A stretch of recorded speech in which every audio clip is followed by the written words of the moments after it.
पवार यांच्या पायलटनं शेवटच्या क्षणी एटीसीला प्रतिसादच दिला नाही असं नागरी उड्डाण वाहतूक मंत्रालयाकडून म्हणण्यात आलंय।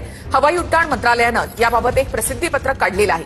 अजित पवार यांच्या विमानाचा कंट्रोल हवेतच सुटल्याचं या सीसीटीव्हीमध्ये सुद्धा दिसत आहे। अजित पवारांच्या विमान अपघात प्रकरणात केंद्रीय नागरी हवाई उड्डाण मंत्रालयानं स्पष्टीकरण दिलंय। नागरी हवाई उड्डाण मंत्रालयाच्या स्पष्टीकरणानुसार लँडिंगच्या आधी शेवटच्या क्षणी पायलटनं एटीसीला प्रतिसादच दिला नाही। अजित पवारांच्या विमानाचा कंट्रोल हवेतच सुटल्याचं सीसीटीव्हीत दिसतंय। केंद्रीय नागरी हवाई उड्डाण मंत्रालयानं काय स्पष्टीकरण दिलं ते बघूया। VTSSK या विमानानं सकाळी 8:18 बारामती विमानतळापासून 30 नॉटिकल मैलावर असताना बारामती एटीसी सोबत संपर्क साधला।